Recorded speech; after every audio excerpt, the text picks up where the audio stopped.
Boa noite.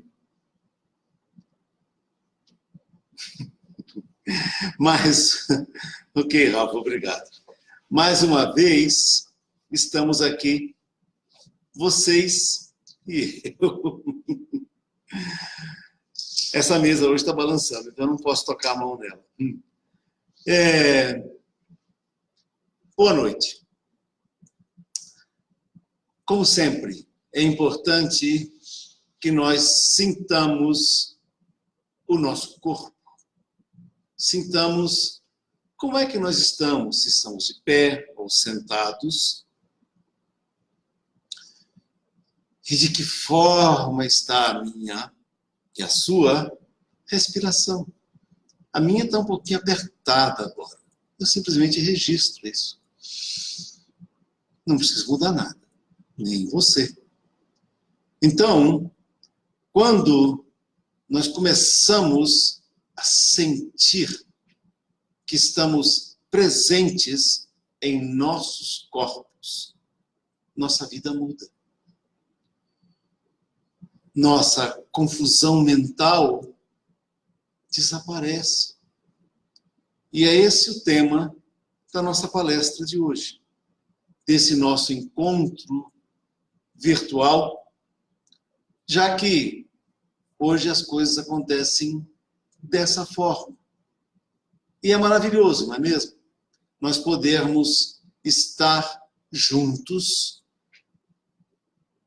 e, ao mesmo tempo, esparramados pelo planeta. Nossa confusão mental vem da nossa divisão. É evidente que é praticamente impossível, nos dias de hoje, nós não fazermos diversas coisas ao mesmo tempo. O que antes era uma qualidade das mulheres, e talvez até mesmo um problema para elas, tornou-se uma necessidade para os homens também.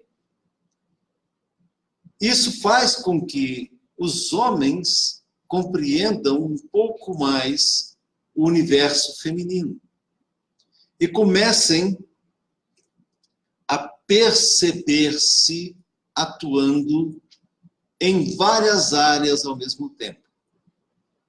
Antigamente, as mulheres tinham um bebê no braço, amamentando ou não, mexiam a panela, corriam para a máquina de costura, botavam o bebê do lado e costuravam, levantava de novo, ia para a panela ou ia ver se tinha alguém chegando na porta, atendia uma pessoa. E hoje, acrescente-se a isso tudo um celular. Então ela está com o bebê aqui, outro bebê aqui, o celular, né? Mexe na panela, segurando com o celular no ouvido. E os homens também são obrigados a fazer quase a mesma coisa. A única coisa que eles não fazem é amamentar com o próprio peito, mas com a mamadeira. Então, nós vivemos num mundo onde cada vez mais nós temos que aprender a estar. Hoje eu preciso mesmo de uma aguinha. A estar cada vez mais presentes em nossos corpos. E nesse sentido, a meditação nos ajuda muito, nos ajuda a perceber se estamos presentes ou se estamos ausentes de nós mesmos.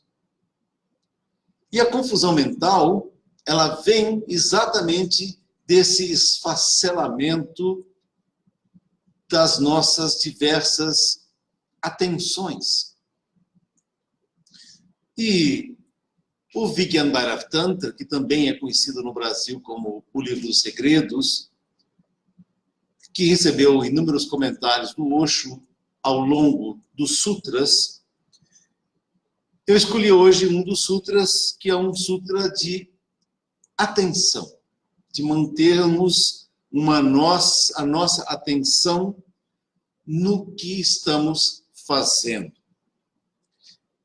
E o Sutra diz: objetos e desejos existem em mim, assim como em outras pessoas, de modo que, aceitando, deixa que se transforme. O que é que se transforma? Os objetos de desejo, os objetos da nossa atenção externa e interna também. Então, nós vivemos nessa situação de confusão mental, porque geralmente a gente estabelece padrões de comportamento diferentes para nós e para as outras pessoas. O Buda, e é importante sempre lembrar dessa figura histórica, religiosa, porque, de certa forma, ele é um pouco mais neutro que um Maomé ou que um Jesus Cristo, porque ele tem uma outra postura diante da vida.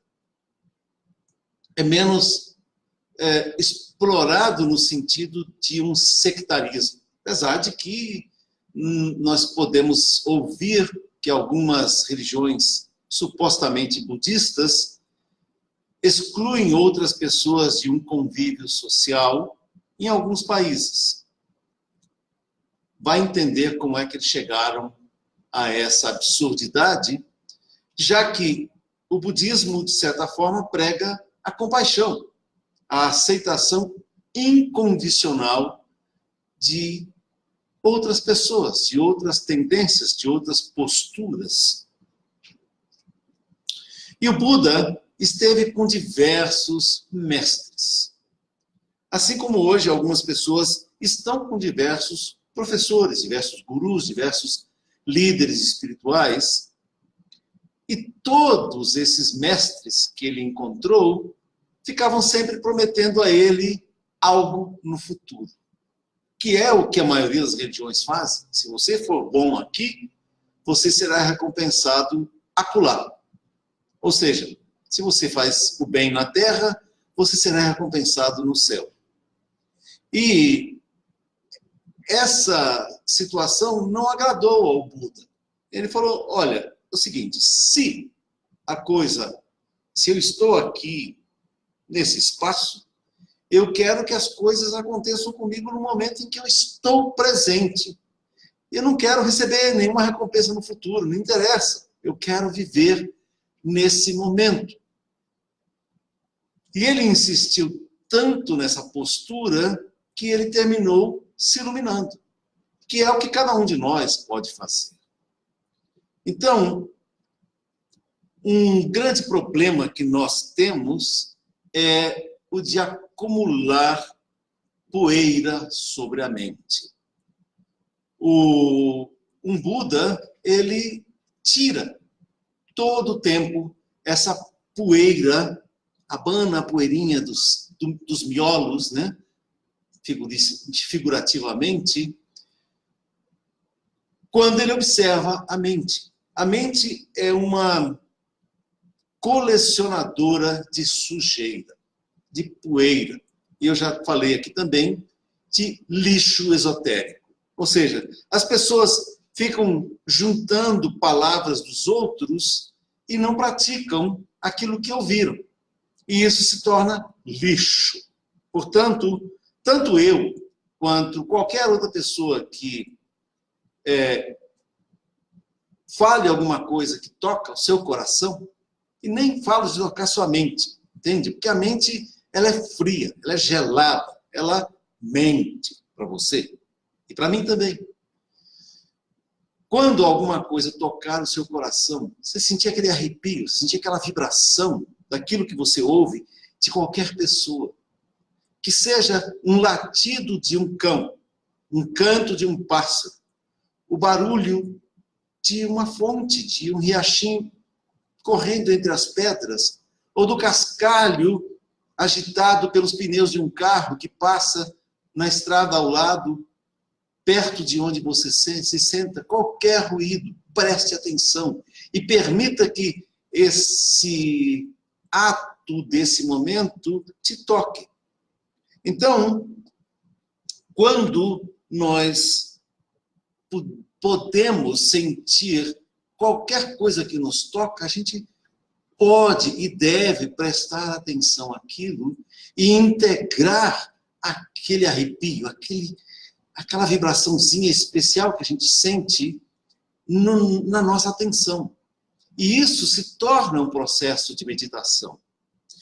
Então, as pessoas às vezes querem que eu dê alguma fórmula pronta para que elas consigam se livrar da confusão mental delas. E é quase impossível sem fazer uma anamnese, sem fazer uma análise de como é que essa pessoa se comporta no dia a dia. Como é que ela formou aquilo que a gente chama de personalidade. Como é que o ego dela funciona? Quais são os traumas? Quais são as fobias? Quais são essas sujeiras mentais e emocionais todas que a gente acumula para sobreviver? De certa forma, essas coisas que a gente junta são importantes para as nossas vidas até um certo ponto. O que é danoso para nós é quando elas se tornam muito maiores do que nós. É quando a gente não descobre que nós somos algo além dos nossos condicionamentos sociais, políticos, religiosos, filosóficos, biológicos, qualquer coisa. Se nós aprendemos a prestar atenção e a verificar que nós somos consciência pura, e a partir do momento em que nós sentimos que estamos sentindo algo diferente, sentindo algo que toca o nosso âmago, que toca a nossa parte, o nosso cerne, o nosso centro, a gente muda com aquilo. E depois que a gente percebe essa mudança, essa alteração de consciência, a gente nunca mais é o mesmo. Então, o que a mente faz? A mente julga. E a gente tem 2 pesos e 2 medidas. Uma medida para nós e uma medida para outra pessoa. Um peso para nós e um peso para outra pessoa. Entende? E a gente usa esses pesos e medidas para pessoas diferentes de formas diferentes. Porque nós não temos um centro. Nós somos uma multidão de partes que, de uma forma geral, brigam entre si. Elas não colaboram muito.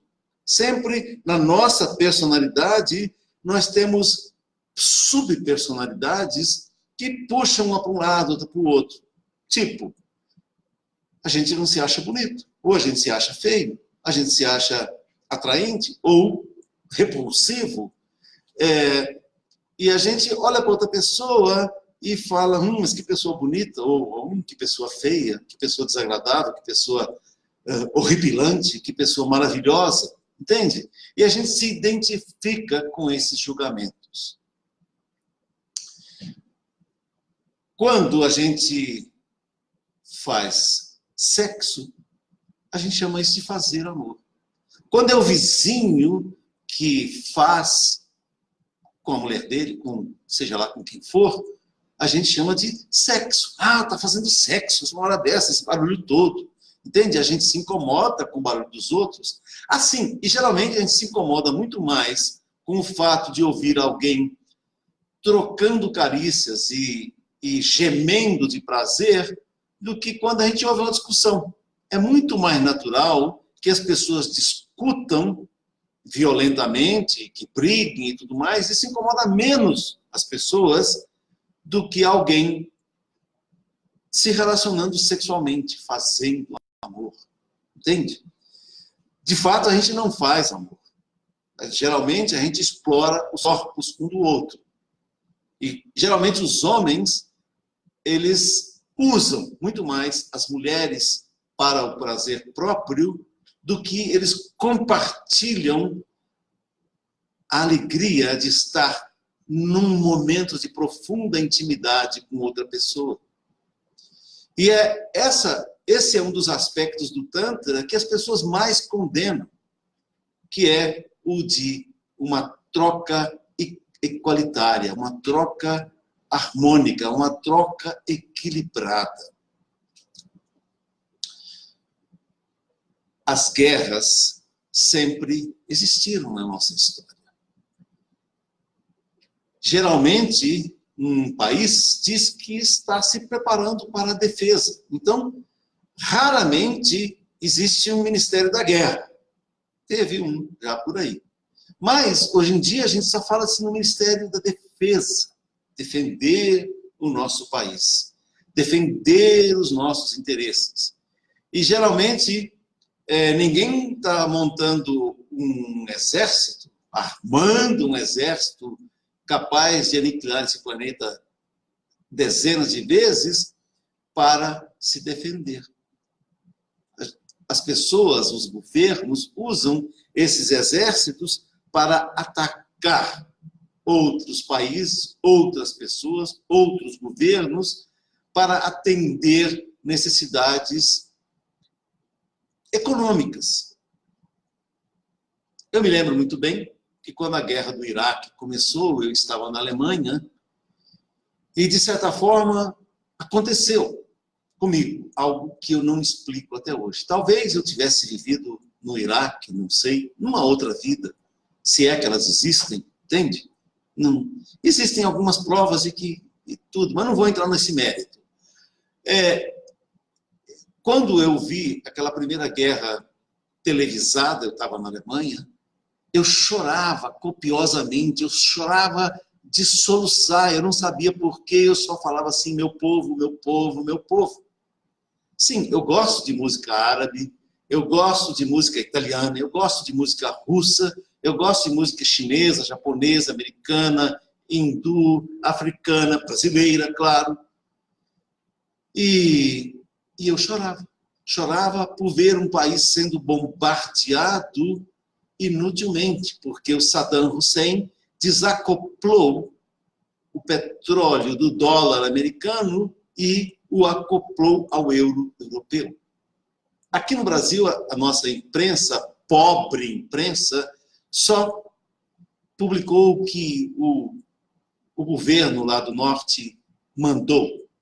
Na Europa, felizmente, a imprensa é um pouquinho mais livre, mas nem tanto, e publicou que o fato da guerra ter eclodido, eivada de mentiras, foi em função dessa mudança de relação entre o dólar e o euro.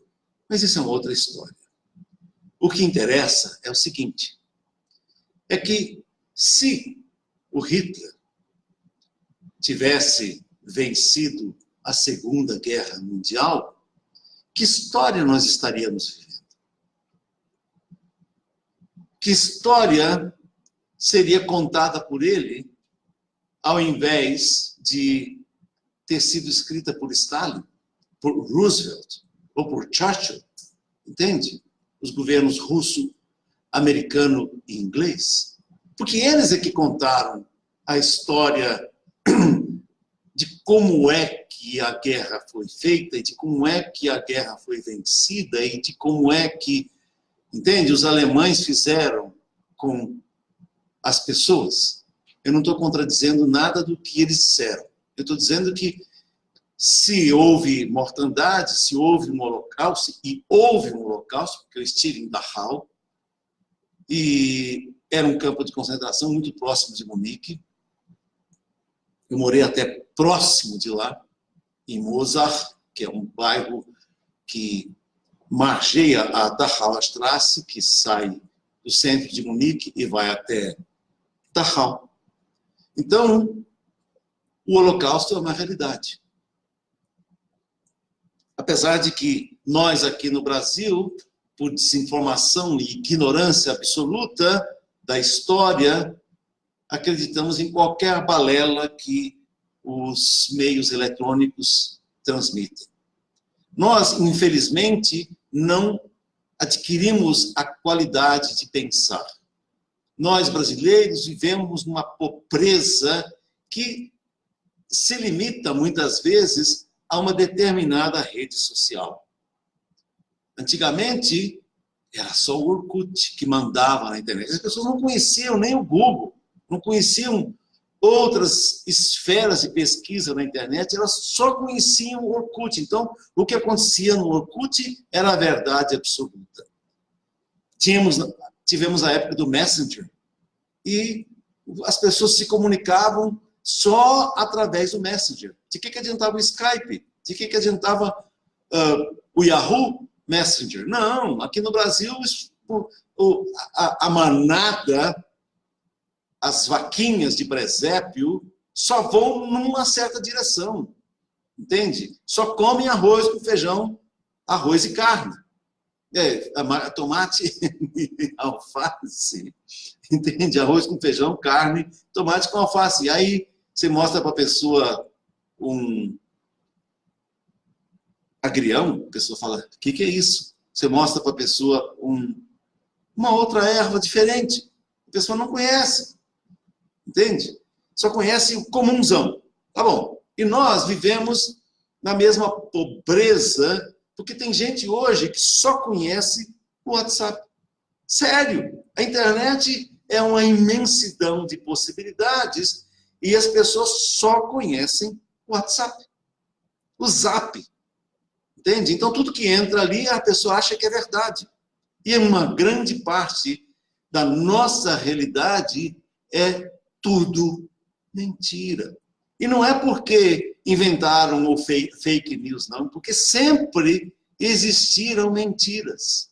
Tanto é que o Santo Agostinho diz que se uma pessoa diz uma mentira, mas que para ela é uma verdade, aquilo deixa de ser uma mentira. Entende? O Santo Agostinho, que me perdoe, mas ele está errado. Mentira é mentira. Não importa se você acredita nela ou não. Entende? Então, se nós queremos viver num mundo de hipocrisia e falsidade, a gente tem que limitar as nossas percepções. E meditação significa ampliar os nossos horizontes.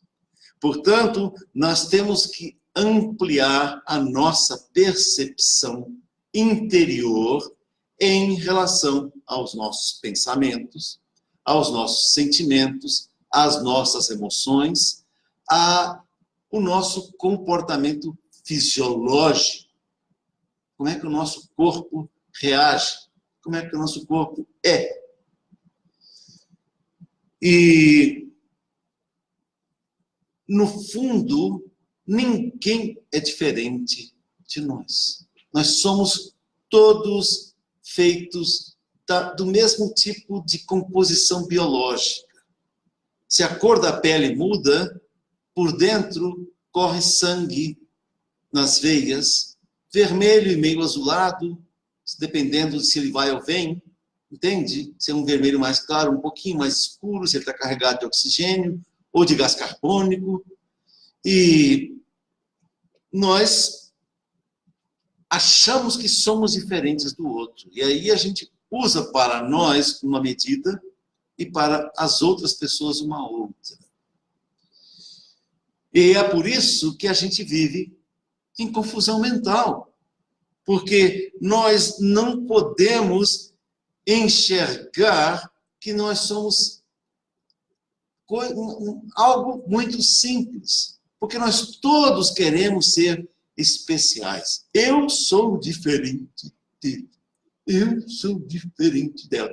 E a gente mete o pescoço para cima para achar que a gente saiu do buraquinho de fezes onde nós nos encontramos. Geralmente nós estamos mergulhados num monte de fezes dos nossos preconceitos, dos nossos julgamentos, das nossas hipocrisias, das nossas ignorâncias e nos metemos a achar que somos melhores do que alguém, porque a gente deixou de estar na pobreza absoluta e passou a dirigir um carrinho popular, entende? Ou um carrão mais caro. Só que custa um pouco mais de dinheiro, mas no fundo é tudo lata, pneu, movido por um tipo de combustível ou outro, entende? E quando fica velho, enferruja, apodrece do mesmo jeito que um que custou menos. Então nós queremos viver uma vida de hipocrisia e nós não conseguimos ter uma boa relação com a gente mesmo. E é por isso que a nossa mente é confusa, porque a gente usa um valor a nosso respeito e um outro para as outras pessoas. E muitas vezes a gente confunde tudo. Por isso a gente também fica com a mente confusa. Então, quando a gente cria padrões diferentes, um para mim e outro para os outros, nós criamos um esfacelamento, uma dicotomia, uma divisão. Nós nos tornamos binários, entende? Ou é preto ou é branco. E aí nós esquecemos de todas as outras variedades de cores que existem entre esses dois extremos.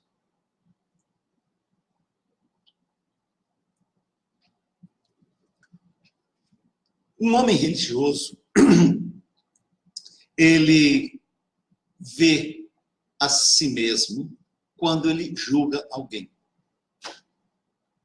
E é importante que a gente julgue, que a gente critique. Porque muitas vezes a gente, muito dissimuladamente, critica assim, com um sorrisinho maroto, com um olhar depreciativo, mas que a outra pessoa nem percebe, nem a gente mesmo, às vezes, percebe o grau da nossa arrogância e das críticas que nós fazemos. E é por isso que eu sou um expert em criticar, porque eu exponho assim a minha arrogância, a minha indelicadeza, entende? Porque aí eu posso ver como é que isso funciona dentro de mim, a partir de mim. Essa história de se posicionar como santo é a maior babaquice que existe, entende? Se querer ser como Jesus Cristo, como Buda, como Gandhi, como... Não importa quem, é deixar de ser você mesmo. Portanto, eu sou um bosquinho. Um bosquinho que tem julgamentos, que critica, que tem um monte de defeitos, porque eu quero vê-los. Entende? E eu vejo o que eu faço na medida em que eu me exercito fazendo. Entende? Então, na medida em que eu conheço meu lado nazista, autoritário, mandão, machista, entende? Misógino, eu conheço esse lado da que é a minha sombra. E eu posso decidir se eu quero agir de uma forma ou de outra. Há momentos em que nós precisamos agir como um nazista, que nós precisamos agir com violência, que nós precisamos agredir para nos defender. Não importa. Enquanto nós vivemos nesse planeta, nós matamos e morremos. E é por isso que os veganos que me perdoem, mas é uma hipocrisia enorme o veganismo. Porque não existe vida sem morte. Quando a gente anda pela rua, a gente pisa em formigas. Quando a gente usa uma raquete para matar os mosquitos da dengue que nos picam e nos matam, nós estamos matando também. Então, é impossível viver sem matar. É claro que a gente pode diminuir um pouquinho isso, deixando de comer animais mortos, deixando de de usar mel, porque as sofrem com isso, entende? Mas é um luxo que é muito complicado, porque somente quem tem um poder econômico mais elevado pode tomar essas decisões. E o que acontece é que, muitas vezes, quem assume essa postura julga as outras pessoas que comem carne. Uma coisa muito bonita que eu aprendi é que faz muito mais mal aquilo que nós jogamos da boca para fora, nossas palavras, do que aquilo que a gente põe dentro do nosso corpo. Eu não quero dizer com isso que a gente tem que encher a cara de cachaça, que a gente tem que se empanturrar de carne de vaca, de porco, porque realmente faz mal para o nosso corpo, entende? Mas algumas pessoas precisam disso de acordo com a condição fisiológica delas. Há algumas pessoas que estão numa condição de anemia profunda. Aí elas precisam comer um bocado de fígado de gado, entende? Para recompor as células sanguíneas do próprio corpo. E existe essa troca. Mas tudo depende da nossa atitude. Depende como é que a gente processa a nossa necessidade. Existe uma postura que a gente pode adotar pura e simplesmente, assim como alguns índios da América do Norte faziam, talvez aqui até da América do Sul, que é o de reverenciar aqueles que vêm até o nosso prato. Seja o grão de arroz, seja o pedaço de carne, seja o bife sangrando, como muita gente gosta de comer, só põe na chapa assim, psh, vira do lado, psh, e corta ele e o sangue está escorrendo e a pessoa adora aquilo. Qual é o problema? Ela é que está comendo aquilo, não sou eu. Entende? Por que eu tenho que julgá-la? Ela tem o direito de escolher a vida e a morte que ela quer viver. Viver, morrer com gota, andando, sabe, sem condições nem de pisar no chão, de tanto de cristais de oxalato, de qualquer coisa, de ácido úrico que se acumulou nas juntas dela, entende? De envelhecer mais rápido porque come muita matéria morta. Problema de quem faz isso, não é meu. E eu não tenho o direito de julgá-las porque eu também já comi, entende? Já fez parte da minha vida. Porque eu fui colocado nesse mundo e adorava um pão com salame, né? Com mortadela, né? Com lombo de porco, né? Com língua de vaca, né? Qualquer coisa. O que eu comesse, eu achava maravilhoso quando eu comia. Depois eu decidi parar de comer e pronto. Eu não tenho que julgar as pessoas porque eu mudei o meu paladar. Muito bem. Então, quando a gente condena os outros, a gente está se condenando.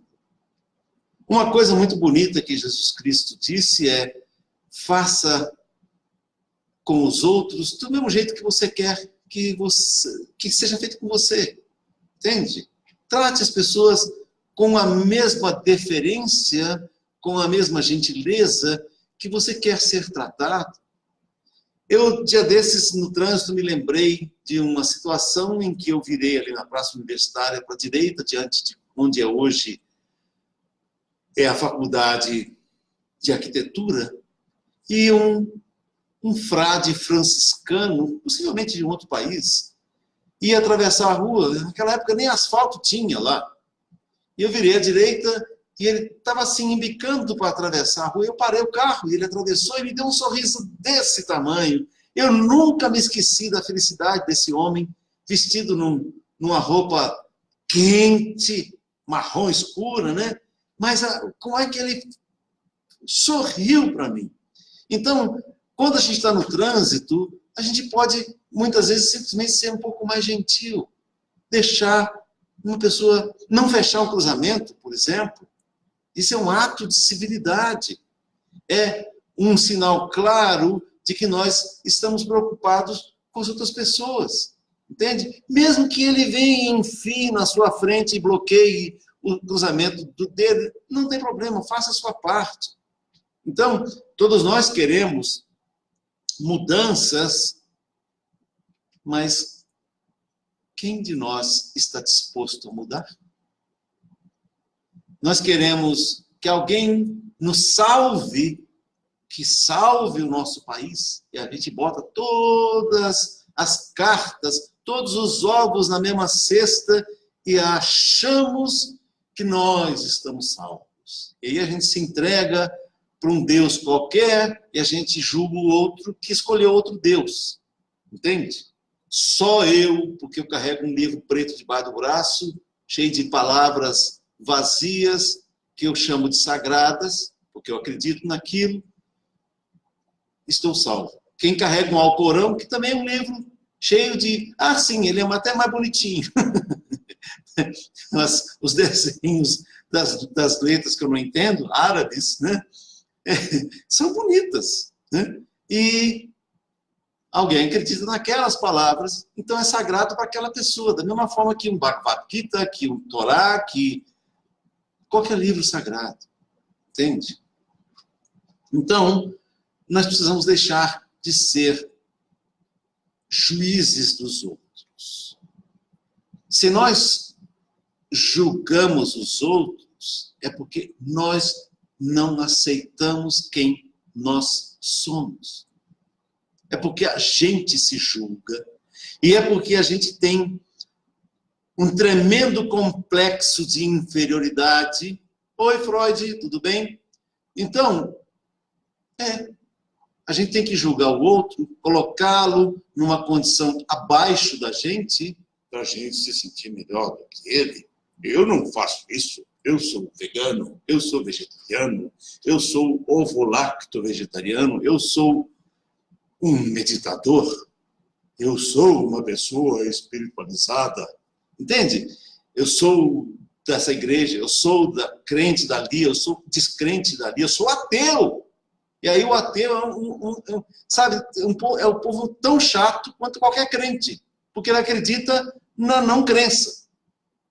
E aí o papo é chatérrimo, porque ele só fala a mesma coisa, entende? Ele não leva em consideração que algumas pessoas têm outra postura, que também têm o direito de viver e de experimentar uma crença ou uma não crença, ou ficar em cima do muro, não importa.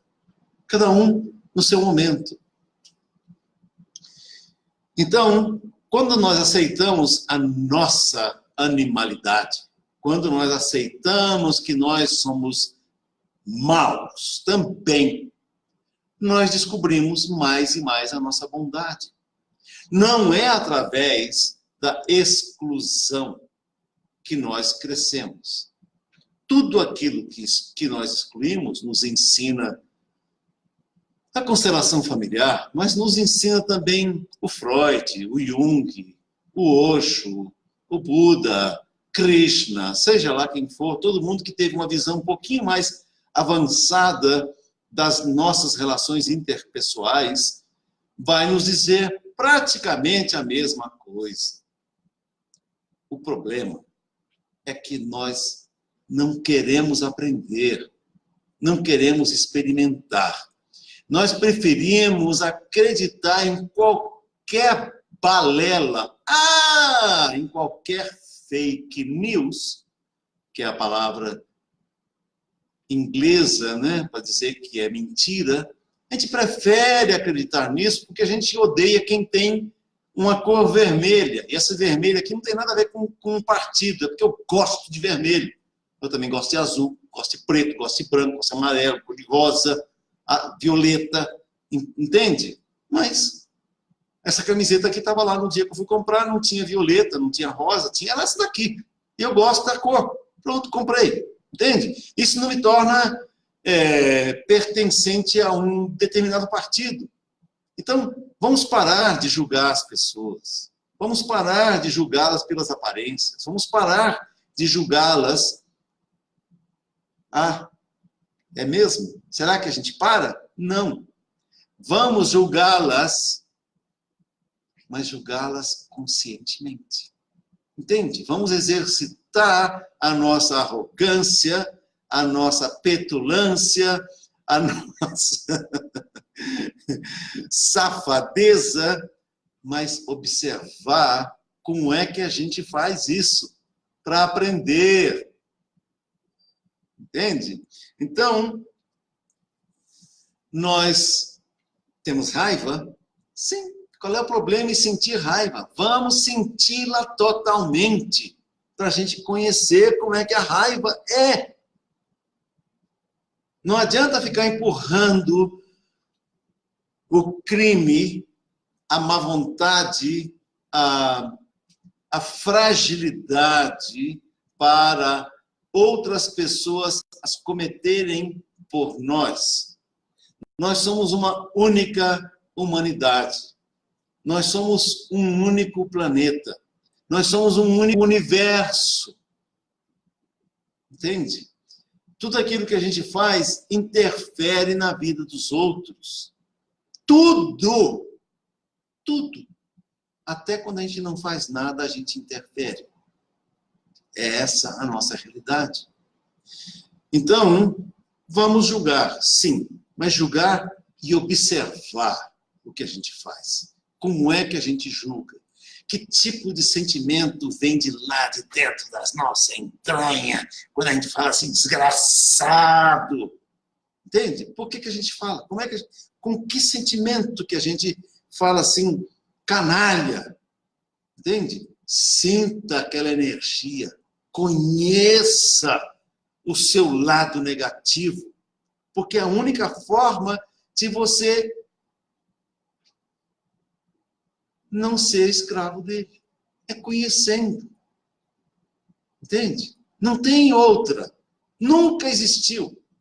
A repressão, que geralmente as religiões colocam em cima das pessoas, não seja isso os 10 mandamentos, por exemplo, infelizmente eu tenho que contradizê-los. Porque as pessoas não vão aprender nada cumprindo os mandamentos. Porque o único mandamento que interessa é consciência. Faça, seja o que for, mas faça conscientemente. Eu não estou dizendo para ninguém matar ninguém. Eu não estou dizendo para ninguém trair a própria mulher. Entende? Não estou dizendo para não cumprir com esses mandamentos que facilitam o convívio social. Mas existem formas de você, por exemplo, estar com raiva, pega uma almofada, pega um saco de areia, um saco de boxeador e enfia o murro nele. Tu tá com vontade de esfaquear alguém? Esfaqueie um travesseiro. Entende? Para você conhecer como é que você tem coragem, como é que funciona dentro de você aquela ânsia de matar. Você acha pouco esfaquear um travesseiro? Pega uma galinha, segure ela pelo pescoço e corte, e se veja o sangue escorrer, para poder você aprender como é que é matar. Entende? Eu já fiz isso quando minha mãe me pedia. Na época a gente tinha galinhas no quintal e ela me falava, pega uma galinha e mata ela ali para mim. Eu ia lá e torcia o pescoço dela. Até um dia em que eu não consegui mais fazer isso. Dói lá no meio das minhas pernas. Entende? Quando eu penso em cortar um animal, é impossível para mim hoje, porque eu sinto em mim. É como se eu estivesse me esfaqueando. Então, até você chegar nesse ponto, cometa os seus pequenos crimes. E nesse ponto é onde eu sou completamente diferente de qualquer tipo de postura pseudo-religiosa, porque eu digo, faça, seja o que for, mas faça com consciência. Aprenda o que é fazer aquele ato. E é por isso que muita gente não gosta de mim. Problema meu não, problema deles. Mas tem muita gente que me ama também por causa disso. Entende? E é evidente que todos nós teremos os nossos problemas, mesmo sendo o maior santarrão de todos. quem quer agradar a todos, não agrada a si mesmo. Para não dizer de uma forma menos bonita. Então, essa história da confusão mental, resumindo, é uma postura de arrogância, de desconhecimento das nossas verdadeiras tendências. É uma condição de julgar as pessoas, de usar um peso para nós e uma medida para os outros, 2 pesos e 2 medidas. É o de querermos aprender como é que o crime funciona, deixando os outros matarem por nós, ao invés de nós assumirmos a nossa animalidade, a nossa agressividade, estarmos conscientes dela. Então, seja uma pessoa religiosa, mas não no sentido de adorar qualquer Deus, qualquer estátua, qualquer livro sagrado, qualquer o que for, mas religiosamente observe-se cometendo as bobagens que você faz no dia a dia, porque a gente comete mesmo. Quanto mais a gente quiser reprimir algo, mais a gente vai se sentir atraído naquela direção.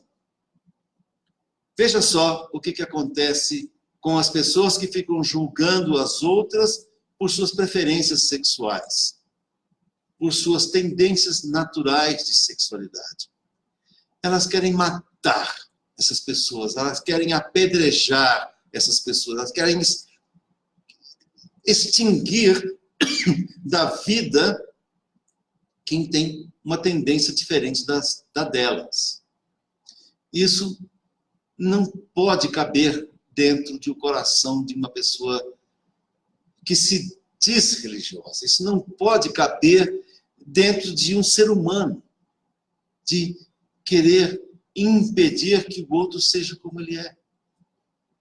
Isso só prova que a pessoa não aceita a ela mesma, não aceita o homossexual que ela carrega dentro dela mesma. Entende? Não aceita o pseudo-moralista que condena todo mundo que tem uma postura sexual, um comportamento sexual diferente do dele. Não aceita quem tem uma pele diferente, de uma cor muitas vezes mais resistente ao sol, mais cheia de melanina e por isso muito mais apropriada a esse planeta do que nós branquelos, entende? Não aceitam os negros porque muitas vezes eles têm muito mais potência sexual do que nós brancos. Tem muito mais beleza física do que nós brancos. Então, nós precisamos, sim, ser intolerantes, mas conscientes. Ser julgadores, mas conscientes de como é que a gente julga. E só assim a gente pode acabar com a nossa confusão mental. Ok? Ei, Sajat, hallo, um amigo lá da Alemanha. E todos vocês que estão aqui na listinha, que eu ainda posso ver, porque ela já subiu, a Denise, a Urmila, o João Vicente, a Adrineia, a Cássia Cristina e o Augusto Tomé, um grande abraço para vocês. Lá no Instagram, daqui de longe não dá para ver, mas eu agradeço a presença de todos vocês. Oi, Adrineia. Sim, não cabe no coração de alguém que se diz religioso, alguém que não quer não ser igual a ele. É verdade, é isso mesmo. Grato por seu comentário e pela sua presença. E aqui no Renascer, sempre às segundas, nós temos o Dr. Tim, que fala coisas interessantes e apresenta movimentos dentro da constelação familiar, assim como na terça a Marta Franco faz o mesmo, e talvez nessa quinta, amanhã, outra pessoa, se não for a Sandra Oro, pode ser a Marta Franco, conduz alguma atividade meditativa.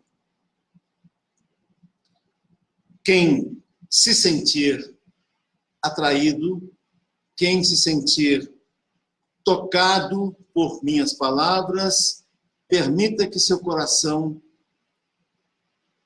se abra para o que aconteceu, mas não carregue as minhas palavras como verdades absolutas.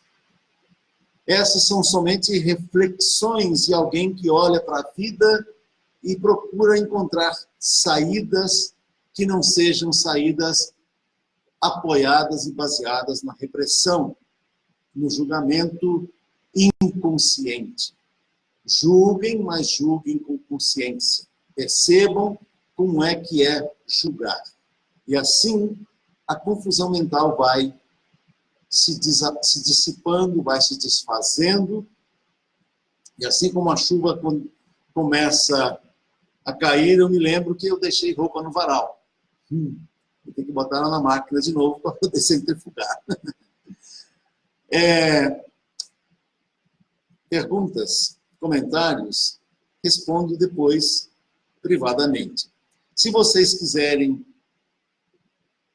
uma ou várias consultas para problemas que afligem vocês nesses momentos de convulsão social, nesses momentos de medo e de angústia, vocês podem contar comigo como terapeuta, como pessoa que já viveu muito nesse planeta, em muitas relações, em muitos países, e que sempre olhou para si e para o mundo exterior ao mesmo tempo. É um exercício que eu já faço desde os 14 anos de idade, quando minha querida mãe, na época da ditadura, me disse: você não é a espada do mundo. Eu agradeço imensamente a minha querida mãezinha por ter me ensinado essa grande postura de vida, de que eu pudesse mudar a mim mesmo através da autoobservação e com isso o mundo muda comigo. Então, seja a mudança que você quer para as outras pessoas. Seja a mudança que você quer para o mundo. Seja a mudança que você quer para o Brasil, para o estado de Goiás, para a cidade de Goiânia, para o seu bairro, para os seus familiares e para você mesmo. Graças.